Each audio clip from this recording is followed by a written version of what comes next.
Hello viewers, इस video lecture में हम लोग एक बहुत ही इम्पॉर्टेंट टॉपिक डिस्कस करेंगे, टाइम कांस्टेंट। ट्रांजिएंट एनालिसिस में टाइम कांस्टेंट एक बहुत ही इम्पॉर्टेंट टॉपिक होता है। टाइम कांस्टेंट से related SSC, JE and different exams में टोटल 7 न्यूमेरिकल्स को हम लोग इस वीडियो में डिस्कस करेंगे। इसके अलावा टाइम कांस्टेंट को हम लोग डेफिनेशन वाइज समझेंगे कि ये होता क्या है।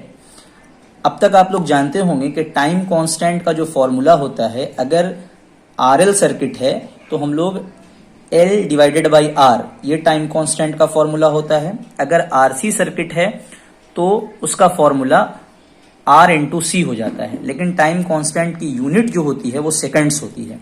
तो वीडियो के एंड में हम लोग देखेंगे कि किस तरह से L divided by R and R into C dimensional wise seconds के बराबर हो जाता है। तो वीडियो को एंड तक देखिएगा, वीडियो बहुत इंफॉर्मेटिव है। वीडियो शुरू करते हैं। तो सबसे पहला न्यूमेरिकल जो कि एसएससी जेई में पूछा गया था, इस सर्किट के लिए आपको टाइम कांस्टेंट की वैल्यू बतानी है। तो देखिए, देखने से ही पता चल रहा है कि ये सर्किट जो है वो आरसी सर्किट है। तो आरसी सर्किट में टाइम कांस्टेंट का फॉर्मूला होता है आर इंटू सी। लेकिन सिर्फ इसको आर इंटू सी मत समझिएगा, एक्चुअली में जो फॉर्मूला होता है वो होता है R equivalent into C equivalent. तो हम लोगों को क्या करना होगा कि इस सर्किट का आर इक्वलेंट निकालना होगा और सी इक्वलेंट निकालना होगा।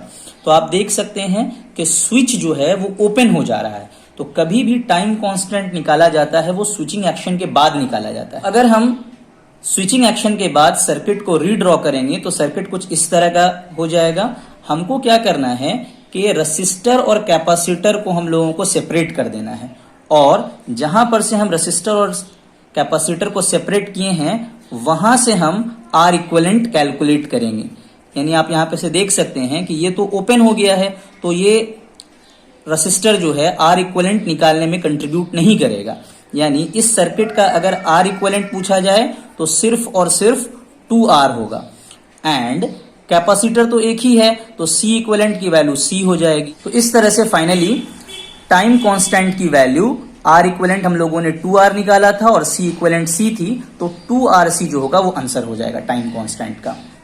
सेकंड क्वेश्चन जो है वो फर्स्ट क्वेश्चन का जस्ट उल्टा है। आप देख सकते हैं कि फर्स्ट क्वेश्चन में स्विच को ओपन किया जा रहा था, तो स्विचिंग एक्शन के बाद सर्किट में ये वाला ब्रांच जो है वो ओपन हो गया था। आर इक्विवेलेंट की वैल्यू सिर्फ 2 इंटू आर आई थी। लेकिन सेकंड क्वेश्चन में स्विच को क्लोज किया जा रहा है, तो स्विचिंग एक्शन के बाद सर्किट मेरा कुछ इस तरह का बनेगा। अब आप ध्यान रखिएगा कि टाइम कांस्टेंट निकालने के लिए आपको सोर्स को डीएक्टिवेट करना पड़ेगा। यानी अगर वोल्टेज सोर्स होगा तो उसको हम लोग शॉर्ट सर्किट कर देंगे, और अगर करंट सोर्स होगा तो उसको हम लोग ओपन सर्किट कर देंगे। अब हमको आर इक्विवेलेंट यहां से कैलकुलेट करना है। चूंकि रेसिस्टर एंड कैपेसिटर सेपरेबल हैं, तो हम लोग क्या करेंगे, जहां से हम लोगों ने रेसिस्टर और कैपेसिटर को सेपरेट किया है वहीं से हम आर इक्विवेलेंट कैलकुलेट करेंगे। तो आर इक्विवेलेंट जब आप कैलकुलेट करेंगे तो शॉर्ट सर्किट होने की वजह से R एंड 2R ये आपस में पैरेलल होगा। तो हम लोग आर इक्विवेलेंट क्या निकालेंगे, R in parallel with 2R। तो फॉर्मूला होता है R1 into R2 divided by R1 plus R2। तो यहां हो जाएगा R into 2R divided by 3R। तो R से R कैंसिल हो जाएगा और R इक्विवेलेंट की वैल्यू निकल जाएगी 2 डिवाइडेड बाई 3 इंटू R।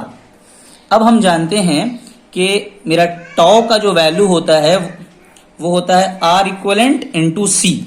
तो आर इक्विवेलेंट हम लोगों ने निकाल लिया है 2/3, सी इक्विवेलेंट तो सी ही निकलेगा। तो फाइनली जो आंसर हो जाएगा 2 डिवाइडेड बाई 3 इंटू आर सी।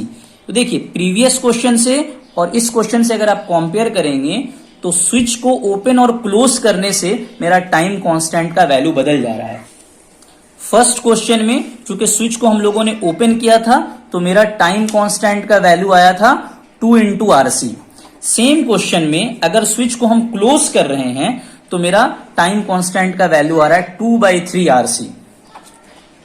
तीसरे क्वेश्चन में भी हमको टाइम कांस्टेंट निकालने के लिए बोला जा रहा है, और ये भी एक आरसी सर्किट है और इसमें स्विच नहीं दिया हुआ है। अगर किसी प्रॉब्लम में स्विच नहीं दिया रहेगा तो आपको ये मान के चलना है कि स्विचिंग एक्शन हो चुका है। स्विचिंग एक्शन जब हो चुका है और हमको टाइम कांस्टेंट निकालना है, तो सबसे पहले हम सोर्स को क्या करेंगे, डीएक्टिवेट करेंगे। वोल्टेज सोर्स है तो इसको हम लोग शॉर्ट सर्किट कर देंगे। तो शॉर्ट सर्किट कर देने के बाद मेरा सर्किट कुछ इस तरह से रीड्रॉ हो जाएगा।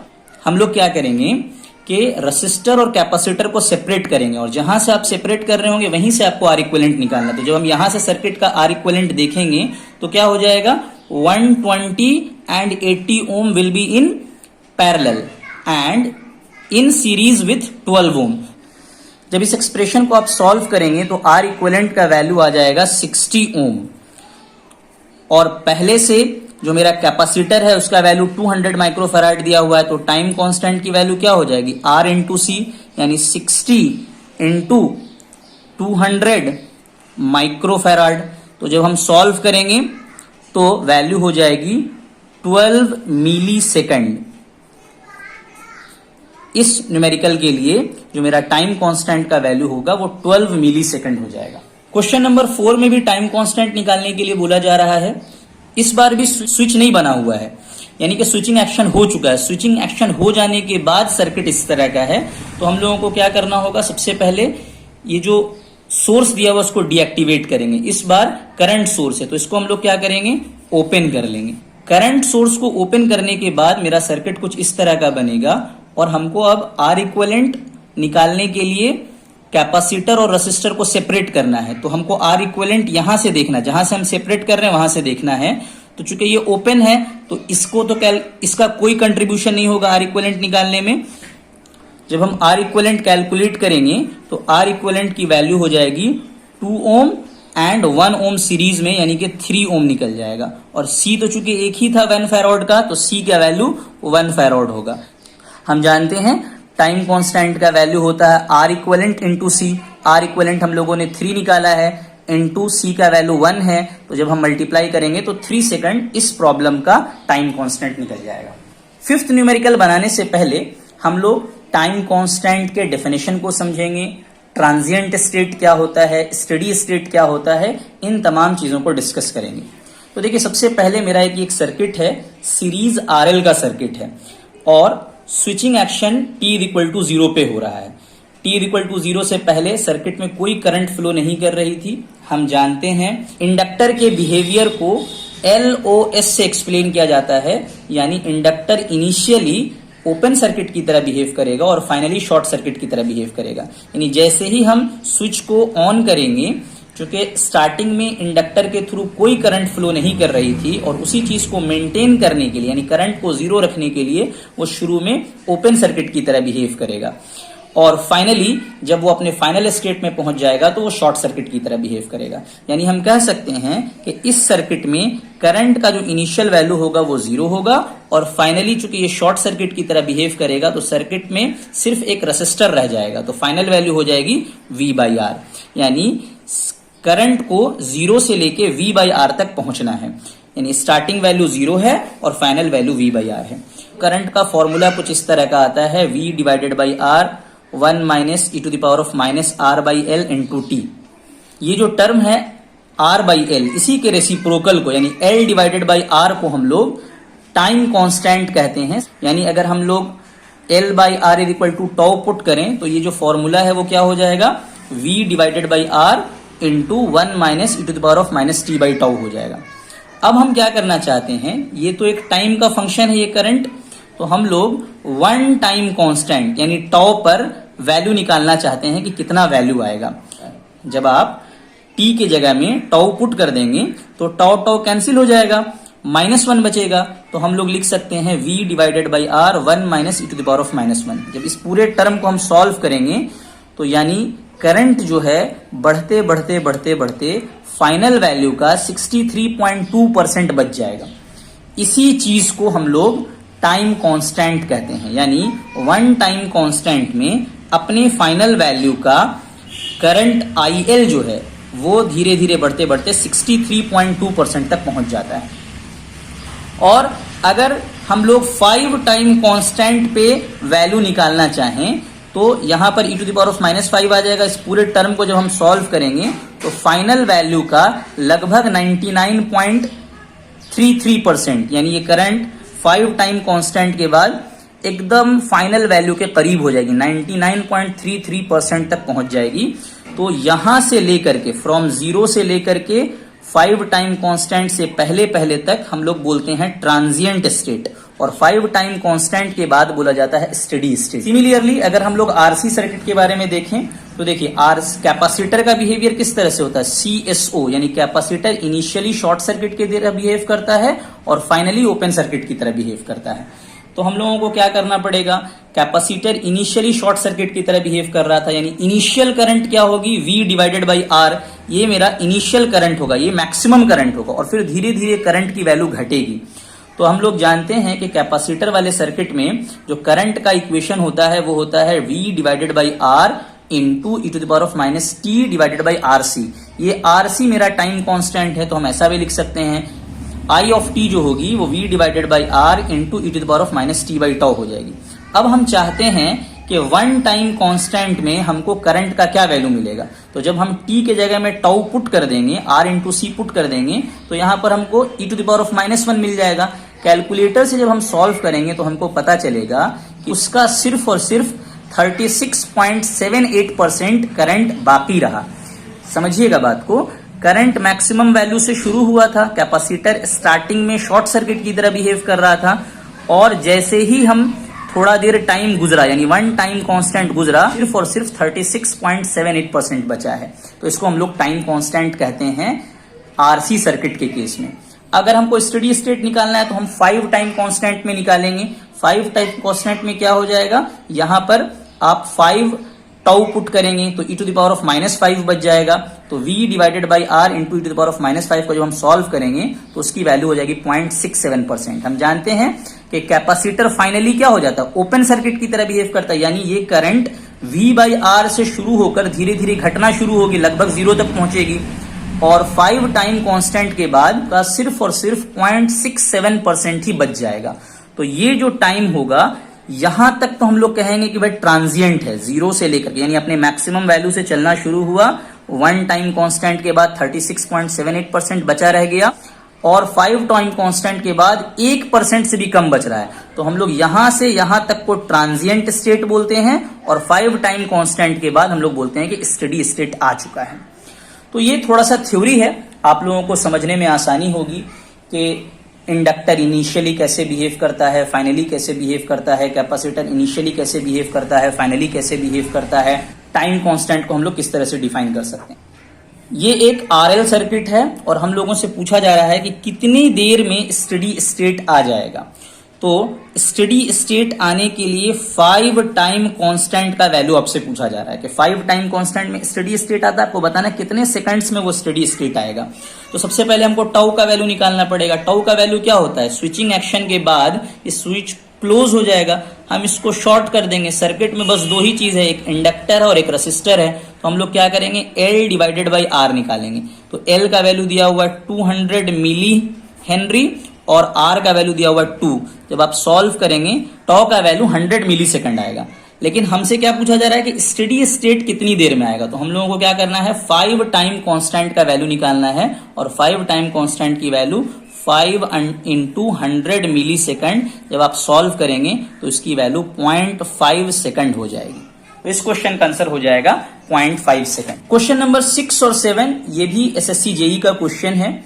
इस क्वेश्चन में पूछा जा रहा है कि स्टेडी स्टेट में कैपेसिटर के अक्रॉस कितना वोल्टेज होगा। तो देखिए, कैपेसिटर के बिहेवियर को समझने के लिए हम लोगों को CSO याद रखना पड़ेगा कि कैपेसिटर ट्रांजिएंट स्टेट में शॉर्ट सर्किट की तरह बिहेव करता है और फाइनल स्टेट स्टेडी स्टेट में ओपन सर्किट की तरह बिहेव करता है। हम लोगों से स्टेडी स्टेट में पूछा जा रहा है, तो कैपेसिटर स्टेडी स्टेट में ओपन सर्किट हो जाएगा। जब ओपन सर्किट हो जाता है तो जो भी सर्किट का वोल्टेज है वो सारा का सारा कैपेसिटर के अक्रॉस अवेलेबल रहेगा, यानी VC at steady state will be 12 volts.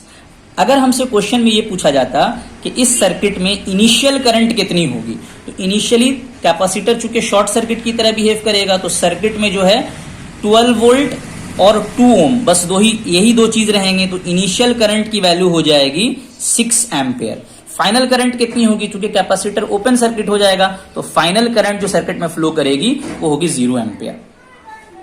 अब अगर इसी प्रॉब्लम में कैपेसिटर के जगह में इंडक्टर रख दिया जाता और हमसे पूछा जाता कि स्टेडी स्टेट में इंडक्टर के अक्रॉस कितना वोल्टेज होगा। तो इंडक्टर का बिहेवियर क्या होता है, LOS, inductor initially open circuit की तरह बिहेव करता है और फाइनली शॉर्ट सर्किट की तरह बिहेव करता है। यानी इंडक्टर स्टेडी स्टेट में शॉर्ट सर्किट की तरह बिहेव कर रहा होगा। और हम जानते हैं कि शॉर्ट सर्किट में वोल्टेज ड्रॉप जो होता है वो 0 होता है, यानी सर्किट में इंडक्टर के अक्रॉस जो वोल्टेज ड्रॉप होगा स्टेडी स्टेट में वो 0 वोल्ट हो जाएगा शॉर्ट सर्किट होने की वजह से। अगर हमसे पूछा जाता इनिशियल वोल्टेज कितना होगा, तो चूंकि ये ओपन सर्किट की तरह बिहेव करता तो 12 वोल्ट पूरा का पूरा वोल्टेज जो है वो इंडक्टर के अक्रॉस हो जाता। अगर हमसे इसी क्वेश्चन में पूछा जाता कि इनिशियल करंट कितना फ्लो करता, तो चूंकि ये ओपन हो गया था तो सर्किट में इनिशियली कोई करंट फ्लो नहीं करती। हमसे पूछा जाता कि फाइनल करंट कितना फ्लो करेगा स्टेडी स्टेट में, तो फाइनल में चूंकि ये शॉर्ट सर्किट हो गया है तो फाइनल करंट जो होगा वो 12 डिवाइडेड बाई 2, 6 एम्पेयर की करंट फाइनल स्टेट में फ्लो करेगी। तो इस तरह से अगर आप इंडक्टर कैपेसिटर के बिहेवियर को समझते हैं तो स्टेडी स्टेट में, इनिशियल स्टेट में वोल्टेज करंट बताना आपके लिए कोई बहुत मुश्किल चीज नहीं है। वीडियो के एंड में हम लोग देखेंगे कि टाइम कांस्टेंट का फॉर्मूला तो R equivalent into C equivalent होता है, इसकी यूनिट जो है वो सेकंड कैसे हो जाती है। यानी हम लोग इक्वेट करना चाहेंगे कि R into C dimension wise second के इक्वल है। तो देखिए R का यूनिट क्या होता है, ओम, और कैपेसिटेंस का यूनिट क्या होता है, फैराड। ओम को हम लोग क्या लिख सकते हैं, R के लिए लिखा जाता है V बाई I और C के लिए लिखा जाता है Q बाई V। यानी R का यूनिट हम लोग लिख सकते हैं वोल्ट डिवाइडेड बाई एम्पेयर, और फैराड के लिए यानी कैपेसिटेंस के लिए हम लोग लिख सकते हैं कूलम्ब डिवाइडेड बाई वोल्ट। तो हम लोग वोल्ट को और वोल्ट को कैंसिल कर सकते हैं। तो हम जानते हैं कि I is equal to formula होता है Q डिवाइडेड बाई T, यानी Q का फॉर्मूला हो जाएगा I इंटू T, यानी कूलम को हम लोग लिख सकते हैं ampere into seconds divided by ampere. जब हम एम्पेयर और एम्पेयर को कट करेंगे तो टाउ का यूनिट सेकंड्स आ जाएगा, यानी वेरीफाई हो गया। तो R इंटू C सेकंड्स के इक्वल है, हम लोगों ने वेरीफाई कर दिया। नाउ हम देखना चाहते हैं कि L बाई R किस तरह से सेकंड्स के बराबर है। तो इसके लिए हम लोग क्या करेंगे, सबसे पहले हम लोग फॉर्मूला लिखेंगे कि VL का जो फॉर्मूला होता है वो होता है L into DI by dt। तो यहां से L का फॉर्मूला क्या निकल जाएगा, VL into dt by DI। VL का यूनिट हम लोग वोल्टेज लिख सकते हैं, dt चेंज इन टाइम का यूनिट सेकंड, और DI चेंज इन करंट का यूनिट एम्पेयर। L का यूनिट हम लिख सकते हैं voltage into second by ampere. हम लोगों को निकालना किसका था, टाइम कांस्टेंट का फॉर्मूला था L बाई R। तो L के जगह में हम लोग लिखेंगे voltage into second divided by ampere. और रेसिस्टेंस का यूनिट क्या होता है, रेसिस्टेंस का यूनिट होता है वोल्ट पर एम्पेयर।